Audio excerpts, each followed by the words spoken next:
என்னோட ஸ்ட்ரென்த் தான் ஃபர்ஸ்ட். என்னோட ஸ்ட்ரென்த் எப்பவுமே நான் நம்புவேன்னா ஃபர்ஸ்ட் என்னோட அந்த கட்டர்ஸ் அந்த ஏர்கர் வந்து ரொம்பவே பிலீவ் பண்ணேன். ப்ளஸ் என்னோட இந்த விக்கெட்டுக்கு ஏற்ற மாதிரி எனக்கு அந்த விக்கெட் கீப்பர்கிட்டயோ இல்லை கேப்டன்கிட்டயோ கேட்பேன், இந்த விக்கெட் எப்படி இருக்குது, ஸ்லோவாக இருக்கா, இது இருக்கா, அதுக்கு ஏற்ற மாதிரி நான் அடாப்ட் பண்ணி நான் பவுலிங் போட்டேன். ப்ளஸ் ஃபுல் கான்ஃபிடென்ட்டாக இருந்தேன் என்னோட டெத் பவுலிங்க்கு, ஏர்க்கருக்கும், ஸ்லோ பாலுக்கும். ஸோ நான் எதுவுமே வேறு எந்த சேஞ்சஸும் பண்ணலண்ணா. ஸோ நான் என்ன ஐபிஎல் பண்ணணும் அதை தான் இங்கேயும் பண்ண பார்த்தேன். ப்ளஸ் கிளியராக எக்ஸிக்யூட் பண்ண பார்த்தேண்ணா.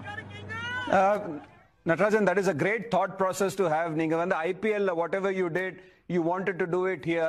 Tell me something. நீங்க வந்து bowling போடும்போது விக்கெட் எடுத்தாலும் ஒரே ரியாக்ஷன், விக்கெட் எடுக்கலைன்னா அடிபட்டா கூட 4 போனா கூட ஒரே ரொம்ப காமா இருக்கீங்க. அது எப்படி நீங்க மெயின்டைன் பண்றீங்க இன்டர்நேஷனல் கிரிக்கெட்ல?